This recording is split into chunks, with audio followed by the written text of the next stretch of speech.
Hollywood pop culture और super heroes के कई कमाल के अपडेट्स के साथ welcome back to Nerdy News. चलो सबसे पहले ऑब्वियसली आना पड़ेगा हम लोग को जोकर पे, क्योंकि इस कैटेगरी में मतलब सुपर हीरो जॉनरा में यही मूवी इस वीक रिलीज हुई है, जो कि कह सकते हो कि भाई जोकर का सीक्वल बनाना स्टूडियो के लिए सही नहीं जा रहा है। फैंस और क्रिटिक्स दोनों ही मिलकर इस मूवी को पूरी तरह से रिजेक्ट कर चुके हैं। अभी जब मैं ये वीडियो बना रहा हूँ तब रॉटेन टोमेटोज पे 33% क्रिटिक्स ने इसको रेटिंग दी है एंड इवन ऑडियंस का भी रेटिंग 33% ही है। मतलब दोनों को ही ये मूवी पसंद नहीं आ रही है। इवन जोकर फॉलियर ड्यू का जो सिनेमा स्कोर है उसको भी डी दिया गया है, कॉमिक बुक मूवीज में सबसे लोएस्ट। इवन भाई आपको बता दूं कि मैडम वेब से भी इसकी सिनेमा स्कोर जो है वो नीचे है।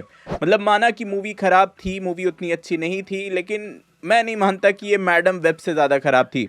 आप पे इसका क्या ओपिनियन है कमेंट में जरूर बताना। अगर इसके बॉक्स ऑफिस कलेक्शन पे है तो ऑब्वियस है भाई कि इसका world wide box office collection अभी रिलीज नहीं हुआ है, क्योंकि भाई यूएसए में इसको लेट रिलीज किया गया, इंडिया में ये 2-3 दिन पहले रिलीज हो गई थी। तो हाँ, इंडिया का बॉक्स ऑफिस कलेक्शन आ चुका है और 3 दिन में इस मूवी ने लगभग 7.7 करोड़ का कलेक्शन किया। वैसे रिसेंट की ही एक प्रेस कॉन्फ्रेंस में टॉड फिलिप्स थे, उनसे इस मूवी से रिलेटेड कुछ क्वेश्चंस पूछे गए कि भाई जोकर का फ्यूचर क्या होने वाला है, जिस पर उन्होंने क्लियर कर दिया है कि जोकर 2 उनकी लास्ट डीसी मूवी थी। इसके बाद मोस्टली वो डीसी यूनिवर्स में काम नहीं करने वाले। हाँ, इसके बाद ऑब्वियसली इनसे ये भी पूछा गया कि जोकर की सीक्वल में जेम्स गन का कितना इनपुट था, जिस पर टॉड फिलिप्स ने क्लियर बोल दिया है कि जेम्स गन का यहाँ कोई भी इनपुट नहीं था, यहाँ जो भी इनपुट था वो उनका और वार्नर ब्रदर्स का था। आप लोगों ने जोकर फॉलियर ड्यू देख लिया है तो भाई आपका कैसा रिएक्शन है कमेंट में जरूर बताना और मेरा रिव्यू एक बार चेकआउट जरूर कर लेना। चलो इस वीक की रिलीज की बात हो ही रही है तो भाई एगाथा पे भी आ जाते हैं। तो एगाथा का एपिसोड 4 आ चुका है, तो उसी से ये कुछ नए कॉन्सेप्ट आर्ट रिवील किए गए थे। हाँ, कई लोग पूछ रहे थे कि भाई इसका ब्रेकडाउन क्यों नहीं किया, तो यार बता दूं कि एपिसोड 3 में मैंने जो भी ब्रेकडाउन में बताया था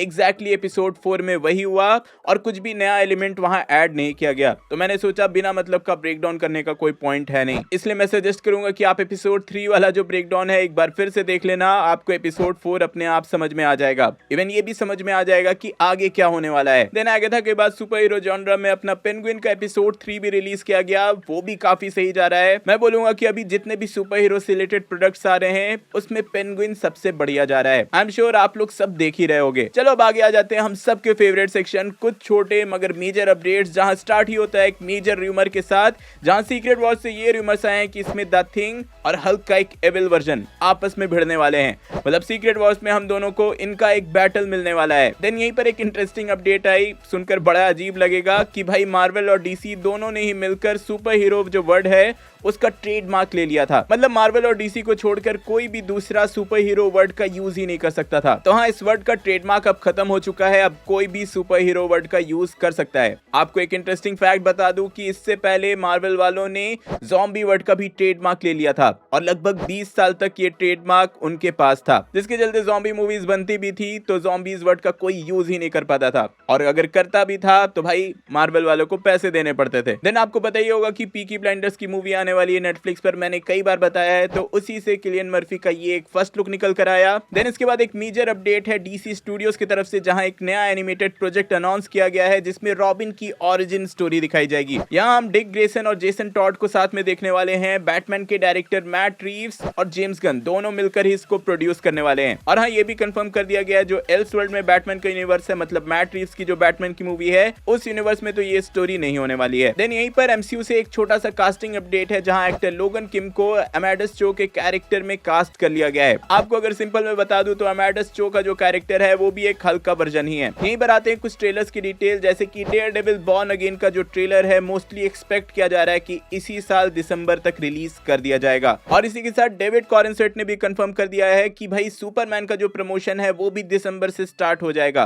विच मींस कि दिसंबर में हमें डेयरडेविल बॉर्न अगेन और सुपरमैन दोनों के ही ट्रेलर मिलने के चांसेस हैं। ऑब्वियसली मैं ब्रेकडाउन करूंगा ही, सारे डिटेल्स आपके सामने निकाल के रखूंगा ही, तो उसके लिए सब्सक्राइब जरूर कर लेना। देन इसके बाद डॉक्टर स्ट्रेंज 3 की मूवी आ रही है, मैंने कई बार बताया है, तो इसको भी लेकर एक रूमर है कि फिर से सैम राइमी से बातचीत चल रही है कि वो डॉक्टर स्ट्रेंज 3 को भी डायरेक्ट करें। आपको पता ही होगा कि doctor strange multiverse of madness को भी सैम राइमी ने डायरेक्ट किया था, तो अगर ये रूमर सही निकला तो थर्ड पार्ट को भी सैम राइमी ही डायरेक्ट करने वाले हैं। देन उड़ते उड़ते यहीं पर एक और रूमर आ रही है कि भाई सिल्वर सर्फर जो है उसके कैरेक्टर पे मार्वल वाले एक स्पेशल प्रेजेंटेशन प्लान कर रहे हैं। स्पेशल प्रेजेंटेशन बोले तो जैसे वेयरवुल्फ बाय नाइट की एक छोटी सी मूवी आई थी, वैसी ही स्पेशल प्रेजेंटेशन सिल्वर सर्फर के कैरेक्टर की भी आ सकती है, जिससे इस कैरेक्टर से सारे फैंस इंट्रोड्यूस हो जाएं और फ्यूचर के एमसीयू में इस कैरेक्टर को यूज किया जाए। तो हाँ, लेट्स सी ये स्पेशल प्रेजेंटेशन आता है या नहीं, क्योंकि भाई ये तो डायरेक्ट डिज्नी प्लस पे ही आएगा। एक्सपेक्टेड है कि 2026 से पहले तो भाई नहीं मिलने वाला। देन यहीं पर एक मेजर रिपोर्ट है, आई एम श्योर इसके लिए सब कंफ्यूज हो गए कि भाई खुश होना है कि उदास होना है, क्योंकि रूमर ये है कि भाई मार्वल स्टूडियोज ड्वेन जॉनसन के साथ डिस्कशन में है एपोकलिप्स के कैरेक्टर को प्ले करने के लिए।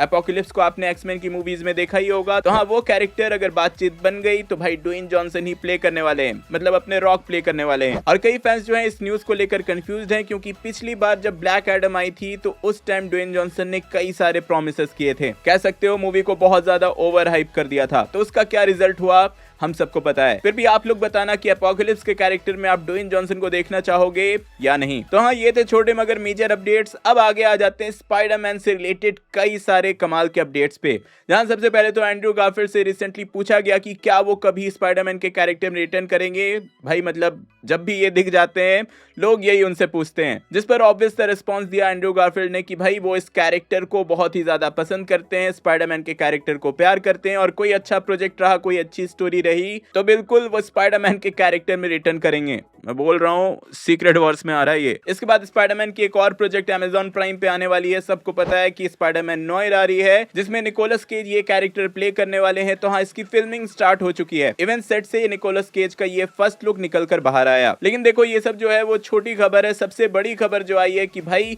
स्पाइडरमैन 4 का टाइटल रिवील हो चुका है। ये ऑफिशियल कंफर्मेशन नहीं है, लेकिन बहुत स्ट्रॉन्ग सोर्सेज से ये रूमर निकल कर आए हैं कि स्पाइडरमैन 4 का ऑफिशियल टाइटल है स्पाइडरमैन किंग इन ब्लैक, जिससे सब एक्सपेक्ट कर रहे हैं कि स्पाइडरमैन 4 में नल का कोई कनेक्शन हो सकता है, या फिर वेनम का कोई कनेक्शन हो सकता है, सिम्बियोट से रिलेटेड कुछ हो सकता है। कुछ रूमर्स ये भी मेंशन कर चुके हैं कि स्पाइडरमैन 4 में टॉम हॉलैंड के कैरेक्टर को प्रॉपर ब्लैक सूट भी मिलने वाला है, जैसा स्पाइडरमैन 3 में हुआ था वैसा कुछ यहाँ होने वाला है। तो लेट्स सी इस मूवी में क्या होता है, क्योंकि भाई बहुत ही ज्यादा इंटरेस्टिंग अपडेट है। और वेनम का मेंशन हुआ है, तो भाई वेनम द लास्ट डन से भी कुछ अपडेट निकल कर आए हैं, जहां सबसे पहले तो ये निकल कर आया कि जो नल का कैरेक्टर है वो एंडी सर्किस प्ले करने वाले हैं। ऑफिशियल कंफर्मेशन नहीं है, लेकिन हाँ चांसेस बहुत ज्यादा हाई हैं। लेकिन इस मूवी को लेकर ये भी अपडेट दिया गया कि नल यहाँ मेन कैरेक्टर नहीं है, नल को यहाँ इंट्रोड्यूस जरूर किया जाएगा, लेकिन इसका स्क्रीन टाइम काफी कम होगा और फ्यूचर के स्पाइडरमैन से रिलेटेड प्रोजेक्ट्स में इसको यूज किया जाएगा। क्या बता स्पाइडरमैन किंग इन ब्लैक में इस कैरेक्टर को फिर से दिखाया जाए, क्योंकि कुछ दिन पहले ही ये खबर आई थी कि सोनी और मार्वल वाले मिलकर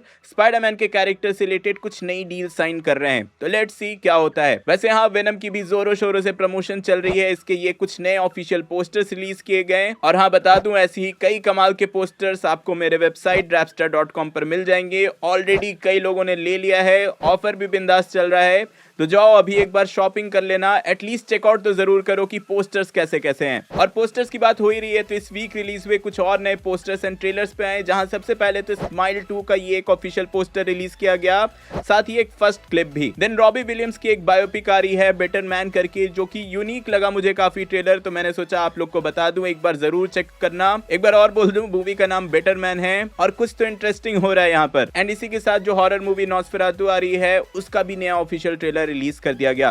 तो यार ये थे इस वीक के पूरे अपडेट्स। होप सो कि आप पूरी तरह से अपडेटेड हो गए होगे। हाँ तो वीडियो लाइक करना, शेयर करना, चैनल पे न्यू हो तो सब्सक्राइब करके जाना, नहीं सब्सक्राइब करोगे पाप लगेगा, बोल रहा हूँ। जोकर 2 का रिव्यू देखने के लिए ऊपर वाली वीडियो देखें और एगाथा के एपिसोड 3 का ब्रेकडाउन देखने के लिए नीचे वाली। मैं जल्दी और नए वीडियो लेकर आऊंगा। टिल देन बी देसी बी नर्ड।